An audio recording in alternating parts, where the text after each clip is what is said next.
On the Bud Light Hotline and welcome in our first guest. You hear him on the Jay Barker Show here on Tide 100.9. He also hosts iTalkSEC radio every day, so he's a busy man. He joins us on Monday, though, to talk sports, specifically SEC and college football. Scott Moore is with us. Good morning, Scott.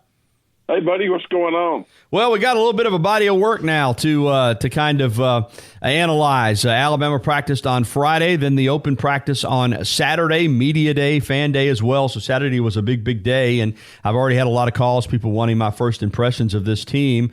I said the thing that strikes me, like I guess it does every Alabama team under Nick Saban, is just the number of big, strong, athletic football players on the roster, particularly the linemen. I think, Scott, from an offensive line standpoint, again, and they got to find five that they feel comfortable running out there to start the game. I get that. But just in terms of size and the way these guys are put together, you know, they're carrying 300-plus pounds, and they're not fat, my friend. That is a good-looking group of offensive linemen. As I told somebody after practice on Saturday, if they can't find five out of that group, that's their fault. I mean, there's some good football players on that offensive line. Yeah, there is, and listen, these guys have been highly recruited when they came in. They've all developed, and the most important thing, though, they've played some big games. You know, Alex Leatherwood and Jedrick Wills are veterans now. They both played in the national title game in 2017. So they know what it's like to be in big games. Played in it last year, too, and they've started a lot of ball games. Those are guys that you can build around. And there's a ton of talent in there, too. There's probably more size, though, Gary, and you probably saw that the other day when you were around them. There's more size on this offensive line, and there's more depth on this offensive line than we've seen in a while. I mean, Matt Womack's a 3-year starter, and he's not even, you know, right now he's a backup, which is a solid backup, and he's going to play a lot. But I'm excited about this offensive line. I think it can be one of the more dominant units in America, and I think it could be up there with Oklahoma's and Georgia's as one of the most physical and best all-around lines in America when it's all said and done. On the other side of the ball, defensive line-wise, there is some inexperience. There's no doubt about that. Now, I think Raekwon Davis has his mind right, and I think that's trouble for the SEC. He looks like somebody out of a movie. I mean, he looks like he was put together in a lab. You don't find a better-looking defensive lineman than Raekwon Davis, but it hasn't always correlated to on-the-field play. But he came back for a reason, and that was to increase his stock in the draft, to win some personal honors, and to help this team win a national championship. So it starts with him.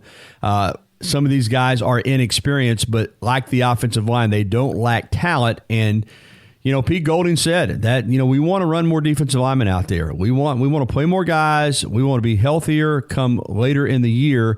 So I think you're going to see this defensive line develop as the season goes on and really have a chance to be a real fine group by, say, 6-7 games into the season.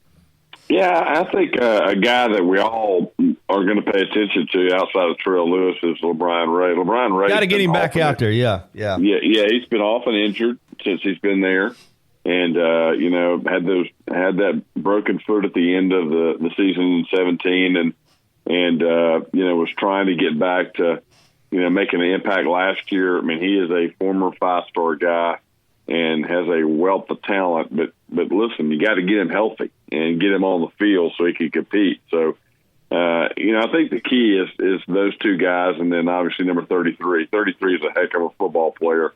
And Anthony Jennings is, I thought he was close last year in terms of his health.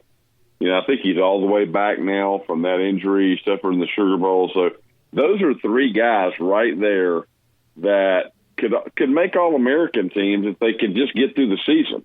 That's how talented they are. So, and Anthony Jennings, I thought he got through the season and played well last year. But, again, he was about, 85 or 90% last season and didn't start looking like himself until the end of the year. So those three guys are the key because we know what a lot of the other guys can do in the front seven.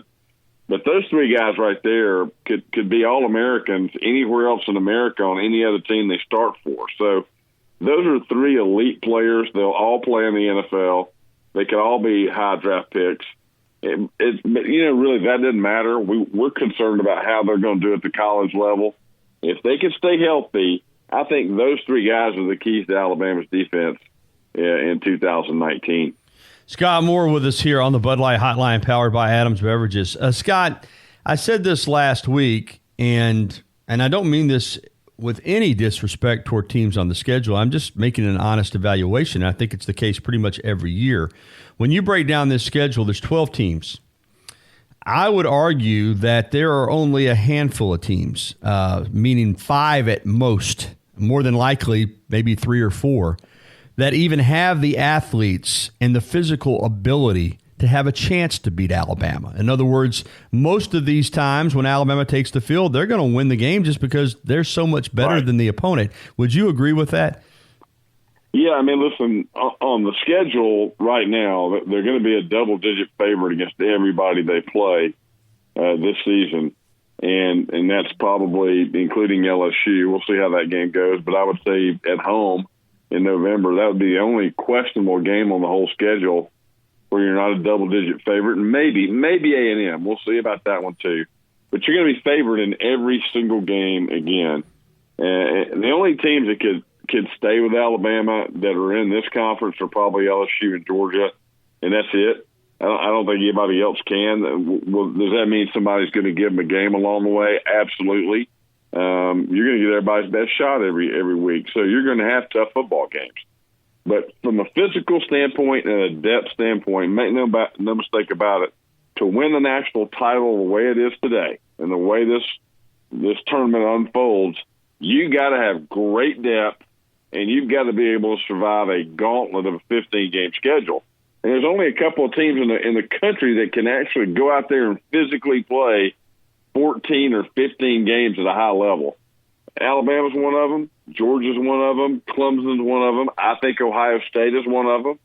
Because all 4 of those teams have one thing that you have to do it. They got a roster from 45 to 85 that's better than anybody else's. Not 1 through 45, but the back end of that roster, you are stacked with a lot of depth. When somebody goes down, an equal talented player can come in and play for you. So you're right about that, Gary. There's only a couple of teams that can do it, and I would probably throw Oklahoma into that group as well because they're the class of the Big 12, and they're going to be better on defense. How much better will probably determine how far they go in the playoff again.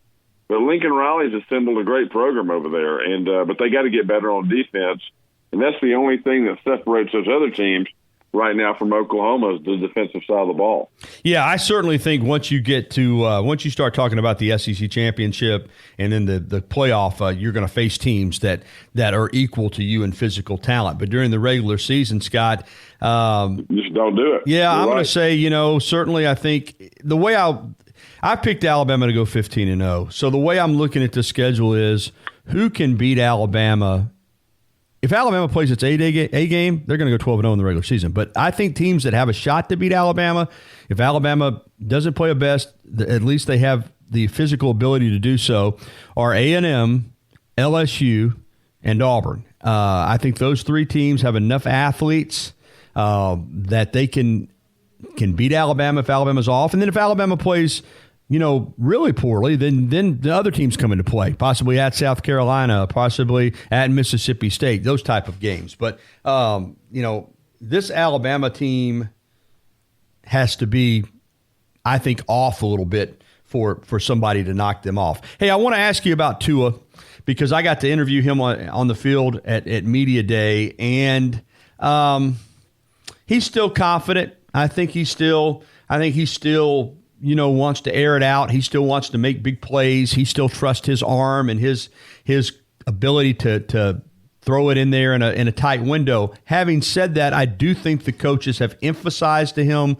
especially since the way the season ended last year, that sometimes you got to live to fight another day. And sometimes if it's not. Even if you think you can get it in there, maybe it's not worth it to just go ahead and check it down or live to see another play. I think he's going to be a more mature quarterback, if that makes any sense, Scott. He's got a year as a starter under his belt. He's seen the good, he's seen the bad, he's seen the ugly, and I think we'll see a more mature Tua Tagovailoa this season. Does that make any sense? Well, Oh yeah, I mean, absolutely it does. I mean, when you look at what he did 2 years ago, and then what he was able to do last year. I was listening to your newscast the other night, or watching one of the clips you put together, and you said, "Hey man, look, the guy only started 1 year college football so far. It was a spectacular year, but Jake Fromm at Georgia's got more starts than Tua does. So, I mean, this guy's played a lot of significant football, but he's only got 15 career starts. And so he's going to get better. His receivers are going to get better. They're all going to anticipate things better. But I also think that he's taken that next step in leadership. I don't think Tua even thought last year's team even belonged to him. Still with Jalen Hurts on the roster and a lot of upperclassmen that were around. I think he took ownership of this team in the spring. I think they responded to it. I fully believe now, he didn't have anybody looking over his shoulder. This is his football team. He's the quarterback. He is a generational talent. I expect him to have a fantastic year, and I expect him to be better, a whole lot better than he was last year. We know this guy's ceiling is way, way up there. And if he has a better year than he did last year, Gary, that means possibly an SEC record in touchdown passes. He needs 45 to get there. I think he'll surpass that. I think he'll get 4,500 yards passing this year. I think his numbers are going to be through the roof. But I think taking chances with the football like he did last year, forcing things when he didn't need to, I think those are the progressions, the natural progressions you make from freshman, sophomore to junior, and then second-year starter. So I think we're going to see a lot of great things out of him this year. And if we do, he'll be the best football player in the country this season. All right. We're going to take a break here on the Gary Harris Show with Scott Moore. We'll be back with another segment. More on Alabama. We'll also ask Scott about the Auburn Tigers, who you sense with Gus Malzahn that he knows what's at stake this season and believes he's got a football team that can make a run at this thing in the SEC West. We'll continue with Scott Moore from the Jay Barker Show and iTalkSEC Radio right after this on the Gary Harris Show. I remember that play as we count down to kickoff, 26 days away on a Metal Monday.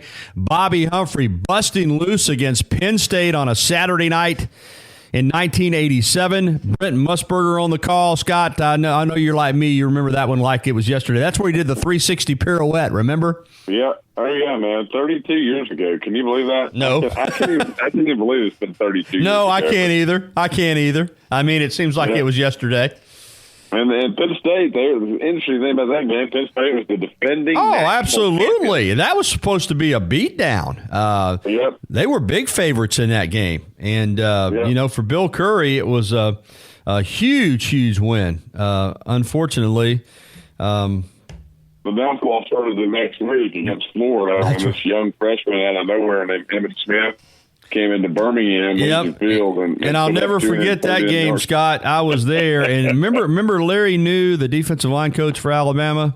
Oh yeah, he was down there with the defensive lineman in the pregame doing the Gator chomp. Bad move. I remember that, Gary. Emmett Smith. So did the Gator team that season too. Yeah, Emmett Smith lit them up. Hey, Alabama.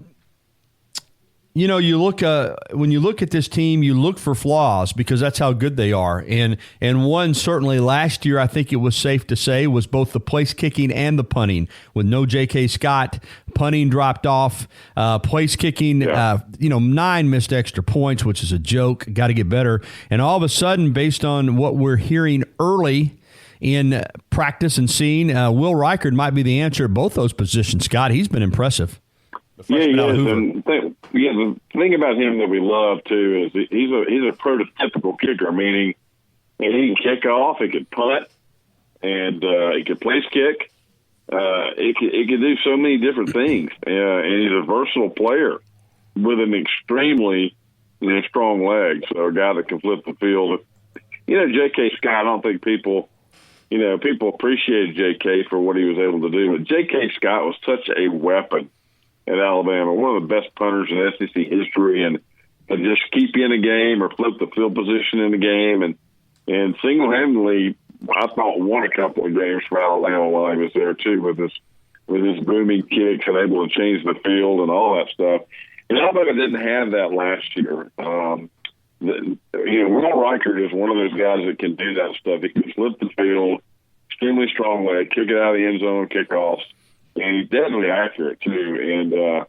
And he just mentioned it, 9 missed extra points. That was more missed extra points than the entire Southeastern Conference combined last year that missed extra points. So that's one of those things that you take for granted, but it's also one of those things that you just can't have in a football game. I mean, missing a kick is a momentum maker or breaker. I thought the missed extra point, the national title game last year, the air went out of the entire team when you score that touchdown. And what do? You miss an extra point, you're still behind. Mm-hmm. And you can't have that. It's, that's been a big problem for Alabama the last couple of years. So, and this is also going to do another thing, too. I think it'll make both of us better as well. Because when you create great competition in practice, it should make everybody better. So there's competition there now, but the fact that Will Reichert is so versatile and can do so many things for you, it would be great to have one guy can do both things for you. Well, he may have that potential. It'll be interesting to see how it shakes out during fall camp. One final question on Alabama, and then we will move on to Auburn before we close out the segment. So much talent, and we've already discussed Diabianoma. Everybody knows the story there. Kedrick James, another one. It's how much do you concern yourself, Scott? And because I think maybe it crept in last year with some players when you recruit this well that there are some malcontents as we get into the season. Guys who think they're better than the guy in front of them, that they should be playing. How do you, and certainly Saban's the best, but do you worry at all when you have so much talent on one roster about there being unhappy players that impact, the mindset of the team as you get into a season, or is that not a concern at all? Well, I think when you recruit at a level like Alabama does, and I would throw Ohio State in here too, because we've seen, and Georgia and Clemson, we've seen Ohio State have some of the best talent that they've ever had under Urban Meyer, and just couldn't get it together for whatever reason. They were arguing for years, maybe the most talented team in the football in college football outside of Alabama and Clemson, and could never live up to their expectation. And it was because of that reason right there, malcontent. Guys not giving their all in practice and stuff like that. Because, Gary, here's the deal. Every guy that signed a scholarship with Alabama thinks he's the best player in the country when he gets there. And you know what I'm talking about. These high school kids come in, they think they are the absolute best player. And then guess what? You get on campus and you realize quickly you're 185 now. You're not the guy. You're not the biggest man on campus. There's 84 other guys in the program as good as you or better than you and more experienced. So I think there's a humbling factor that goes into it the first couple of days of practice. When you get out there, you start going, wow, everybody's faster, everybody's bigger. And you know what? I've got to get better too if I want to make the field. And I think what Alabama's culture has created is a culture of guys that want to compete. And I think when you have guys that want to compete, as you have different guys that think they're more important than the team, those teams win.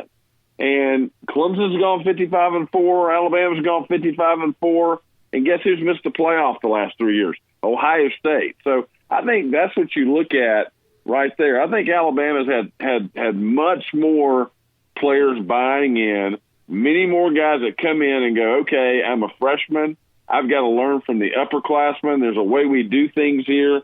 And I think Alabama's done a great job developing leadership over the last decade, and guys coming in and going through that natural progression of leadership. Now, we've seen freshmen come in that make immediate impacts, that are big-time guys that play great and become part of the team, and their leadership will help carry them for 3 or 4 years. But that's the natural order of things, is that when you go start something new, man, you get to start on the lower end of the totem pole. I don't care how educated you are, how great you are, how talented you are. There has already been people there before you, and that's just the way life works. And if you can't work that way, guess what? You won't be on the team. You probably won't get that great job you want in life. You probably won't accomplish things. the way you want to accomplish them if you are a selfish person. And I think that's what this culture has done. It's created a lot of unselfish people that want to go achieve the greatest thing, and that's winning at a high level and ultimately winning a championship. And that's what Nick Saban does better than anybody in the country, because he's been doing it now for 12 years, and this will be year 13. So they've got a system they know that works. If you'll go in and you'll work hard and you'll do what's required of you, and then some, you'll get on the field, you'll play, and you'll be able to accomplish all the things within the team, within your personality, all the things that you want to accomplish as a person, you can do if you do what is required of you.